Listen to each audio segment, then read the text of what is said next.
ചോദിച്ചത്. സോ നമ്മൾ ഇന്ന് പഠിക്കാൻ പോകുന്നത് വെർബുകളെ പറ്റിയാണ് കേട്ടോ. ഓക്കെ, വെർബ് എന്ന് പറഞ്ഞാൽ എന്താണ്? ഒരു സെൻറ്റൻസിലെ പ്രവൃത്തി അല്ലെങ്കിൽ ക്രിയ ആണ് verb. Okay, action word in a sentence. Action word in a sentence is called verb. Okay, so every sentence consist of a subject and a verb. Okay, ഒരു സബ്ജക്റ്റും വെർബും ഇല്ലാണ്ട് ഒരു സെൻറ്റൻസ് നമുക്ക് എഴുതാൻ പറ്റത്തില്ല. സോ നമ്മൾ അവിടെ വെർബ് എപ്പോൾ ഒരു സെൻറ്റൻസിൽ എഴുതിയാലും അതിനൊരു കോൺജുഗേഷൻ വേണം. പക്ഷേ ഇംഗ്ലീഷ് നമ്മൾ പറയുകയാണെങ്കിൽ ഐ പ്ലേ, അല്ലേ, യു പ്ലേ, ഹി ഓർ ഷീക്കൊക്കെ വരുമ്പോഴത്തേക്കും ഇതൊരു പ്ലേസ്, ഒരു എസ് എക്സ്ട്രാ വരും. ഇവിടെ ആകപ്പാട് ഹി ഓർ ഷീൻ്റെയൊക്കെ കേസിൽ മാത്രമേ എസ് എക്സ്ട്രാ വരുന്നുള്ളൂ. പക്ഷേ ജർമ്മൻ ലാംഗ്വേജിൽ എല്ലാ വെർബും സബ്ജക്റ്റിനനുസരിച്ച് ചെറിയ ചെറിയ ചേഞ്ചസ് വരുത്തും. ആ ചെറിയ ചെറിയ ചേഞ്ചസ് എന്താണോ അതിനെയാണ് നമ്മൾ കോൺജുഗേഷൻ എന്ന് വിളിക്കുന്നത്. ഓക്കെ, കോൺജുഗേഷൻ എന്ന് വിളിക്കും. അപ്പോൾ സബ്ജക്റ്റ് നോക്കിയിട്ട് വേണം നമ്മൾ വെർബിനെ എപ്പോഴും എഴുതാൻ. അപ്പോൾ നമ്മൾ ആദ്യം പഠിക്കേണ്ടത് എന്താണ്? സബ്ജക്റ്റുകൾ പോസിബിളി എന്തൊക്കെയാവാനാണ് ചാൻസ് എന്ന് പഠിക്കണം, അല്ലേ? സബ്ജക്റ്റ് എന്ന് പറയുമ്പോൾ ഇവിടെ പേഴ്സണൽ പ്രൊനോമൻസ് വരാം, അല്ലെങ്കിൽ നൗണുകൾ വരാം. നൗണുകളോ വരുന്നെങ്കിൽ നമ്മൾ പറയും. ഇപ്പോൾ പേഴ്സണൽ പ്രൊനോമൻസ്, അതായത് ഞാൻ, നീ, അവൻ, അവൾ, അത്, ഞങ്ങൾ, നിങ്ങൾ, അവർ, ഇതൊക്കെയാണ് പേഴ്സണൽ പ്രൊനോമൻസ് വരുന്നത്, അല്ലേ? ഞാൻ കളിക്കുന്നു അല്ലെങ്കിൽ അവൻ കളിക്കുന്നു അങ്ങനെയൊക്കെ പറയുകയാണെങ്കിൽ അവിടുത്തെ ആ പ്രൊനോമനായി വേണം. ഇംഗ്ലീഷിൽ പ്രൊനൗൺസ് എന്ന് പറയും, ഇത് പ്രൊനോമൻ എന്ന് പറയും. ഓക്കെ, സോ ഐ എന്ന് പറയുകയാണെങ്കിൽ നമ്മൾ ഐക്ക് ജർമ്മനിൽ പറയുന്നതാണ് ഇഷ്. ഓക്കെ, ഇഷ്. യു എന്ന് പറയുകയാണെങ്കിൽ നമ്മൾ ഡു എന്ന് പറയും, ഇഷ് ഡു. പിന്നെ എയർ, എയർ എന്ന് പറഞ്ഞാൽ അവൻ, അല്ലേ, ഹീ. He means air. ഇഷ് ഡു എയർ. പിന്നെ അവൾ, ഷീ, അല്ലേ, അവൾ, അതിന് നമ്മൾ സി എന്ന് പറയും, ഇഷ് ഡു എയർ സി. പിന്നെ ഇറ്റ്, അത് നമ്മൾ എസ് എന്ന് പറയും, ഇഷ് ഡു എയർ സി എസ്. പിന്നെ ഉണ്ട് നമ്മുടെ പ്ലൂറൽ സൈഡിലോട്ട് വരും. ഇതെല്ലാം സിംഗുലർ ആണല്ലേ. അപ്പോൾ ഇഷിൻ്റെ പ്ലൂറൽ എന്താ? ഞാൻ എന്ന് പറയാം. അതിൻ്റെ പ്ലൂറൽ വരുമ്പോഴത്തേക്കും ഞങ്ങൾ, അല്ലേ, വിക്ക് നമ്മൾ വിയർ എന്ന് പറയും. ഓക്കെ, പിന്നെ യു എന്ന് പറഞ്ഞാൽ നീ എന്ന് പറയുകയാണ്. ഇപ്പോൾ നിങ്ങൾ ഒരു 2-3 പേരുണ്ടെങ്കിൽ ഇംഗ്ലീഷിൽ യു എന്ന് തന്നെ ആയിരിക്കും പറയാം. പക്ഷേ ഇവിടെ വരുമ്പോൾ നമ്മൾ IHR, ഇയർ എന്ന് പറയും. ഓക്കെ, ഇഷ് ടു എയർ സി എസ്, വിയർ, ഇയർ. ഇയർ, യു പ്ലൂറൽ, യു ആണ് ഇയർ. പിന്നെന്താണുള്ളത്? ഹീ, ഷീ, ഇറ്റിൻ്റെയൊക്കെ പ്ലൂറൽ. അവിടെ ഞാനിപ്പം ഹീ എന്ന് പറഞ്ഞാൽ അവൻ എന്നർത്ഥം. ഒരു 2-3 ബോയ്സ് അവിടെ നിൽക്കുകയാണെങ്കിൽ ഞാൻ എന്താ പറയും? അവർ എന്നേ പറയുള്ളൂ, അല്ലേ? അതിപ്പോൾ ഗേൾസ് ആണെങ്കിലും അവർ തന്നെ ആയിരിക്കും. അപ്പം ഹീ, ഷീ, ഇറ്റിന് വരുമ്പോൾ മൂന്നിനും സെയിം കോൺജുഗേഷൻ ആയിരിക്കും എപ്പോഴും. അപ്പം ദേ എന്ന് പറയാം, അല്ലേ, അവർ എന്ന് നമ്മൾ സി എന്ന് തന്നെ ആയിരിക്കും. ഈ ഷീക്കും സി എന്ന് പറയുന്നത്, ദേയ്ക്കും സി എന്ന് പറയുന്നത്. ഒരു സിയും കൂടെ ഉണ്ട്. ഈ സി ആണെങ്കിൽ നമ്മൾ സെൻറ്റൻസിൻ്റെ സ്റ്റാർട്ടിങ്ങിലാണെങ്കിലും ഇടയ്ക്കാണെങ്കിലും ലാസ്റ്റ് ആണെങ്കിലും എപ്പോഴും ക്യാപിറ്റൽ ലെറ്ററിലായിരിക്കും എഴുതുന്നത്. ഓക്കെ, ഈ സീൻ്റെ മീനിങ് എന്താണെന്ന് ചോദിച്ചാൽ, യു എന്ന് പറഞ്ഞാൽ നീ എന്നാണ് അർത്ഥം, അല്ലേ? അത് കുറച്ചുകൂടെ ഒരു ഇൻഫോർമൽ വേ ഓഫ് സീയിങ് ആണ്. ഓക്കെ, പക്ഷേ ഒരു അറിയില്ലാത്തൊരു വ്യക്തിയോട് അല്ലെങ്കിൽ എൻ്റെ ബോസിനോടൊക്കെ സംസാരിക്കുമ്പോൾ എനിക്ക് നീ എൻ്റെ പാർട്ടിക്ക് വരണം എന്ന് പറയുന്നതിലും താങ്കൾ എൻ്റെ പാർട്ടിക്ക് വരണം എന്ന് പറയില്ലേ? തീർച്ചയായും വരണം, ഇൻവൈറ്റ് ഒക്കെ ചെയ്യുമ്പോൾ അങ്ങനെ പറയും. അവിടെ താങ്കൾ എന്ന് പറയുന്ന ഒരു വേർഡ് ഫോർമലായിട്ട് സംസാരിക്കുന്നതായിരിക്കും കുറച്ചുകൂടി നല്ലത്. അപ്പോൾ ആ formal way of seeing you, ഏത് യു ആ? ഹീ എന്ന് പറയുന്ന യു എന്ന് പറയുന്ന ഡൂവും ഇയർ എന്ന് പറയുന്ന പ്ലൂറൽ യും. അപ്പോൾ എൻ്റെ ബോസ്മാർ 2-3 പേര് നിൽക്കുക. അവിടെ അടുത്ത് നിന്നിട്ടും നിങ്ങൾ നാളെ വരണം എന്ന് പറയുന്നതിലും താങ്കളെല്ലാവരും, ആ താങ്കളും താങ്കളെല്ലാവരും ആണ് ഈ ക്യാപിറ്റൽ സി. ഒരൊറ്റ വേർഡിനെ കൊണ്ട് ഈ 2 യുകളെയും നമുക്ക് ഫോർമലാക്കാൻ പറ്റും. ഓക്കെ, അപ്പോൾ ഇതൊക്കെയാണ് നമ്മൾ പേഴ്സണൽ പ്രൊനോമൻസ്. ഇഷ്, ഡു, എയർ, സി, എസ്, വിയർ, ഇയർ, സി ഓർഡർ, സി. സി. പിന്നെ ഇനി നമ്മളെന്ത് പറഞ്ഞു? ഇവരൊക്കെയാണ് സബ്ജക്റ്റായിട്ട് വരുന്നതെങ്കിൽ എന്താണ് കോൺജുഗേഷൻ എന്നാണ് നോക്കാൻ പോകുന്നത്. വെർബ് എങ്ങനെയാണ് മാറാൻ പോകുന്നതെന്ന്. വെർബിന് നമ്മൾ എപ്പോഴും വെർബ്, ഇപ്പോൾ നമ്മൾ പഠിച്ചിട്ടുള്ള വെർബുകളൊക്കെ ആണെങ്കിലും കണ്ടിരിക്കുന്നത് എങ്ങനെയാണ്? ഇതിനൊരു വെർബ് എഴുതും. ഷ്പീലൻ എന്ന് പറയുന്നൊരു വെർബ് ഞാൻ എഴുതുക. ഇവിടെ ഷ്പീലൻ എന്ന വെർബിൻ്റെ അവസാനം ഇയൻ ഉണ്ട്. ഓക്കെ, അങ്ങനെ ഇയൻ അവസാനമുള്ള വെർബുകളെ infinitive form of the verb എന്ന് വിളിക്കാം. Form of verb. ഓക്കെ, ഷ്പീലൻ നമ്മൾ പിന്നെ പഠിച്ചു. കൊമ്മൻ, അല്ലെ, ഗേൻ, ഇവരുടെയൊക്കെ അവസാനം എന്താ? എല്ലാത്തിനും ഇയൻ ഉണ്ട്. വെർബുകൾ നമ്മൾ പഠിക്കുമ്പോൾ ഈ ഇൻഫിനിറ്റീവ് ഫോമിലായിരിക്കും പഠിക്കുന്നത്. ഓക്കെ, ഇതിനാണ് ഇൻഫിനിറ്റീവ് ഫോം എന്ന് വിളിക്കുന്നത്. ഇനി verb stem. Okay, verb stem എന്ന് പറഞ്ഞ് വെർബിൻ്റെ റൂട്ട് അല്ലെങ്കിൽ സ്റ്റെം ഫോം. ഓക്കെ, അതാണ് നമ്മുടെ വെർബ് സ്റ്റെം. അപ്പോൾ ഈ വെർബ് സ്റ്റെം എങ്ങനെ കണ്ടുപിടിക്കുന്നതെന്ന് ചോദിച്ചാൽ, ഈ വെർബുകളിലെ അവസാനത്തെ ഇയൻ എടുത്ത് കളഞ്ഞാൽ അവിടെ സ്റ്റെം കിട്ടി. ഓക്കെ, റൂട്ട് കിട്ടി. ഓക്കെ, ഇപ്പോൾ ഷ്പീലൻ്റെ സ്റ്റെം പറയുകയാണെങ്കിൽ SPIEL, ഷ്പീൽ എന്ന് പറഞ്ഞാൽ വെർബ് സ്റ്റെമ്മായി. ഓക്കെ, അപ്പം ഇൻഫിനിറ്റീവ് ഫോം വെർബ് സ്റ്റെം എന്ന് ഓർത്തിരിക്കണം. പിന്നെ സബ്ജക്റ്റ് വെച്ച് കോൺജുഗേറ്റ് ചെയ്ത് തരും. കോൺജുഗേഷൻ റെഗുലർ വെർബ് എന്ന് എഴുതാം. കാരണം റെഗുലർ വെർബും ഇറഗുലർ വെർബ് എന്ന് പറഞ്ഞ് 2 ടൈപ്സ് വെർബുകളാണ് നമ്മൾ ആദ്യം പഠിക്കുക. ഓക്കെ, റെഗുലർ വെർബിൻ്റെ കോൺജുഗേഷൻ വരുമ്പോൾ നമ്മൾ ഇഷാണ് സബ്ജക്റ്റ് എങ്കിൽ, സബ്ജക്റ്റ് എന്ന് പറഞ്ഞാൽ അവിടെ പ്രവൃത്തി ചെയ്യുന്ന ആൾ. ഞാൻ കളിക്കുന്നു എന്ന് പറയുകയാണെങ്കിൽ കളിക്കുന്ന ആരാ? ഞാനാണ്. ഞാനാണ് സബ്ജക്റ്റായിട്ട് എഴുതുന്നെങ്കിൽ ഇഷ് എന്ന വേർഡാണ് എഴുതുന്നതെങ്കിൽ ഞാൻ കോൺജുഗേഷൻ, അതായത് അത് കഴിഞ്ഞിട്ട് എന്താണെങ്കിലും ഒരു വെർബ് ഉണ്ടാവും. സബ്ജക്റ്റ് കഴിഞ്ഞാൽ എന്താണെങ്കിലും ഒരു വെർബ് ഉണ്ടാവും. അപ്പോൾ ആ വെർബ് എഴുതുമ്പോൾ അവിടുത്തെ വെർബിൻ്റെ വെർബ് സ്റ്റെം എടുക്കും ആദ്യം, എന്നിട്ട് അതിൻ്റെ കൂടെ ഈ ഇട്ട് കൊടുക്കും. അപ്പോൾ സ്പീലൻ എന്ന ഒരു വേർഡ് ഞാൻ എഴുതുവാണെങ്കിൽ എന്ത് വരും? ഇഷ് സ്പീലേ, ഐ ആം പ്ലേയിങ് അല്ലെങ്കിൽ ഐ പ്ലേ. ഓക്കെ, ഇഷ് സ്പീലേ. അവിടെ ഡു ആണ് വരുന്നതെങ്കിൽ നമ്മൾ വെർബ് സ്റ്റെം അതിൻ്റെ കൂടെ ഈക്ക് വരും എസ് ടി ആയിരിക്കും ആഡ് ചെയ്യുക. ഓക്കെ, അപ്പോൾ എന്തായി? ഡു സ്പീൽസ്റ്റ്. പിന്നെ എറിനും സിക്കും എസ്സിനും, ഓക്കെ, ഹി ഷി ഇറ്റ്, അവർക്ക് 3 പേർക്കും എപ്പോഴും ഒരേ കോൺജുഗേഷൻ ആയിരിക്കും. Verb stem plus T. Okay, verb stem plus T. എന്തായി?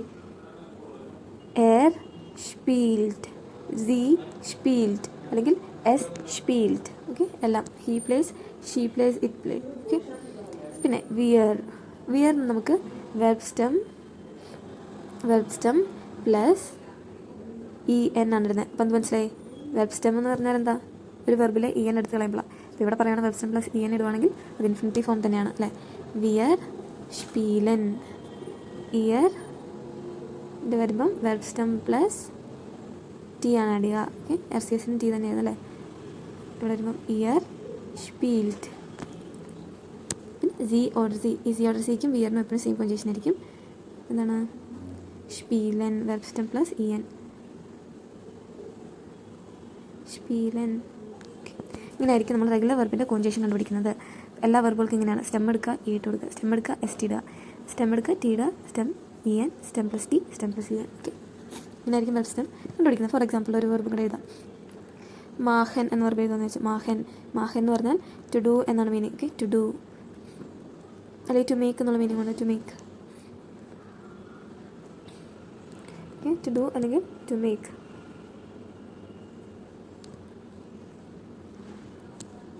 ഇനി മാഹൻ്റെ കോൺജുഗേഷൻ എങ്ങനെ വരിക? ഓക്കെ, ഇഷ് എഴുതും, വെർബ് സ്റ്റെം എഴുതും, അതിൻ്റെ കൂടെ ഈ ഇടും, ഇഷ് മാഹേ. ഡു സ്റ്റെം എഴുതും, എസ് ടി എഴുതും, do maxed. Er C S 3 പേർക്ക് സെയിം ആയതുകൊണ്ടോ എപ്പോഴും ഒരുമിച്ച് എഴുതുന്നത്. RCS മാഹ എഴുതും, ടി എഴുതി, മാഹ്ഡ്. വിയർ ഇൻഫിനിറ്റീവ് ഫോം മാഹൻ.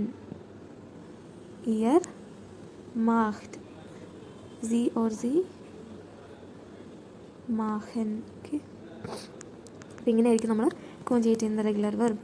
ഓക്കെ, പിന്നെ കുറച്ച് വെർബുകളുടെ പേര് കുറച്ച് വെർബുകൾ വരാം. അതൊക്കെയാണ് വോണൻ. ഓക്കെ, വോണൻ, ടു ലിവ്. ഇമ്പോർട്ടൻ്റ് ആയിട്ടുള്ള കുറച്ച് വെർബുകളുടെ ലിസ്റ്റ് എടുത്തരാം, ജസ്റ്റ് നോക്കി എഴുതിയെടുക്കുക കേട്ടോ. ഇനി നമ്മൾ കോൺജുഗേറ്റ് ചെയ്യുമ്പോൾ ശ്രദ്ധിക്കേണ്ട കുറച്ച് കാര്യങ്ങളുണ്ട്. അത് റൂൾ എന്നുള്ള രീതിയിൽ തന്നെ ജസ്റ്റ് എഴുതിക്കും. ഓക്കെ, അപ്പോൾ ഫസ്റ്റ് റൂൾ എന്ന് പറയുകയാണെങ്കിൽ എന്താണ്? If the verb stem ends with B, T, M or N, we add EST, okay, and ET with the conjugation of do and SES, ear respectively. Okay, regular verb conjugate ചെയ്യുമ്പോൾ നമ്മളുടെ verb stem എടുത്തിട്ടാണല്ലോ നമ്മൾ ഈ കോൺജുഗേഷനായ ഇയും S T ഒക്കെ extra add ചെയ്യുന്നത്.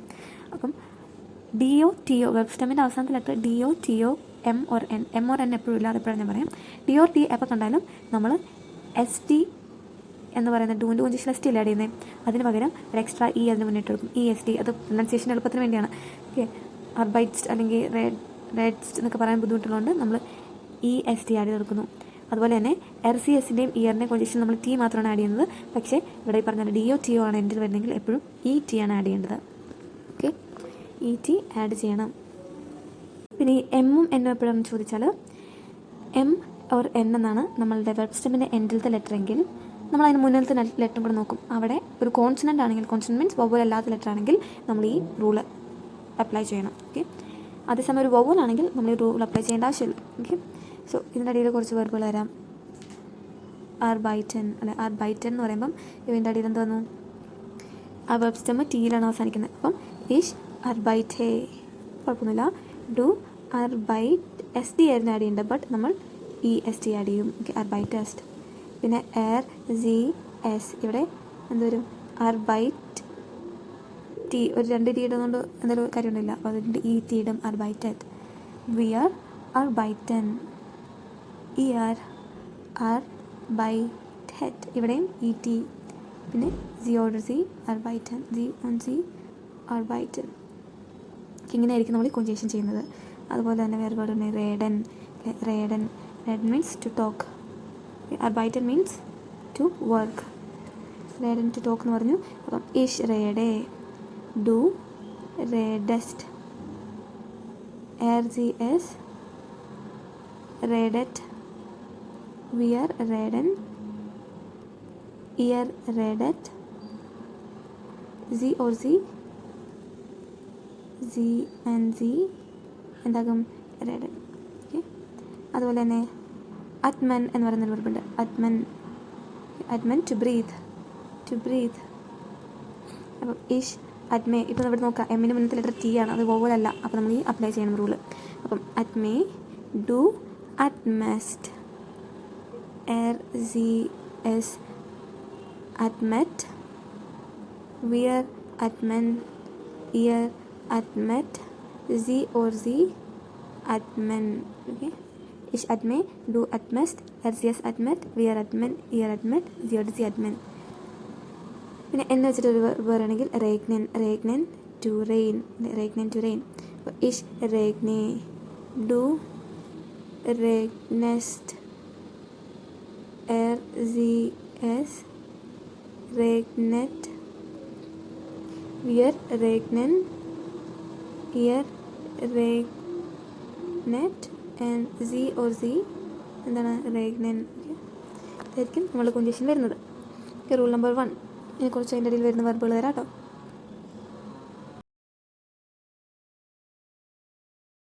ഇനി rule number 2 പറ്റി പറയുകയാണെങ്കിൽ, rule number 2 എന്ന് പറയുകയാണെങ്കിൽ നമുക്ക് ഒരു വെർബ് സ്റ്റെമ്മിൻ്റെ എൻഡിൽ, okay, if the verb stem ends with SZ, okay, ഡോപ്പൽ എസ്. എനിക്കതില്ലാത്തതുകൊണ്ടാണ് 2 S ഇടുന്നത്. ഓക്കെ, നമ്മൾ ബീജ പോലത്തെ സൈൻ ഇല്ലേ, അതാണ് SZ ആൻഡ് Z. ഓക്കെ, ഈ 3 ലെറ്റേഴ്സിൻ്റെ ഇതിൽ നിന്നാണ് എൻഡ് ചെയ്യുന്നതെങ്കിൽ നമ്മൾ we add T instead of ST with a conjugation of do. അല്ല, ഡുവിൻ്റെ കൊഞ്ചുഗേഷൻ നമ്മൾ ST ആണ് എപ്പോഴും ആഡ് ചെയ്യുന്നത്. ബട്ട് ഈ 3 ലെറ്റേഴ്സിൽ ഏതെങ്കിലുമാണ് വെർബ് സ്റ്റെമ്മിൻ്റെ എൻഡിൽ വരുന്നതെങ്കിൽ നമ്മൾ T മാത്രം ആഡ് ചെയ്യത്തുള്ളൂ. ഫോർ എക്സാമ്പിൾ റൈസൻ മീൻസ് ടു ട്രാവൽ. സോ ഇഷ് റൈസേ, ഡു റൈസ്ഡ്. ഇവിടെ ST ഇടണ്ട, കാരണം ഓൾറെഡി ഒരു സൗണ്ട് വരുന്നുണ്ട്. ഇപ്പോൾ ഒരു ST കൂടെ ഇടുന്നാൽ നമുക്ക് വേറെ യൂസൊന്നുമില്ല. അല്ലെ, ഡു റൈസ്ഡ്, RGS റൈസ്ഡ്, വിയർ റൈസൻ, ഇയർ റൈസ്ഡ്, or Z റൈസൻ. സോ അതും ജസ്റ്റ് ഓർത്തിരിക്കുക. സോ ഇതിനിടയിലുള്ള കുറച്ച് വെർബുകൾ ഇപ്പോൾ തരാമേ, അത് ജസ്റ്റ് നോക്കി എഴുതുക. ഇത്രയും കാര്യങ്ങൾ നമ്മൾ റെഗുലർ വെർബ് കോൺജുഗേറ്റ് ചെയ്യുമ്പം മനസ്സിലുണ്ടായിരിക്കണം. മെയിനായിട്ട് വരുന്ന കാര്യങ്ങളാണ് ഇതൊക്കെ. ഓക്കെ, എപ്പോഴും ഒരു വെർബ് നമ്മൾ സെൻറ്റൻസിൽ എഴുതുമ്പോൾ അവിടുത്തെ സബ്ജക്റ്റ് നോക്കി കോൺജുഗേറ്റ് ചെയ്തിട്ടേ എഴുതുള്ളൂ. Okay, that's it.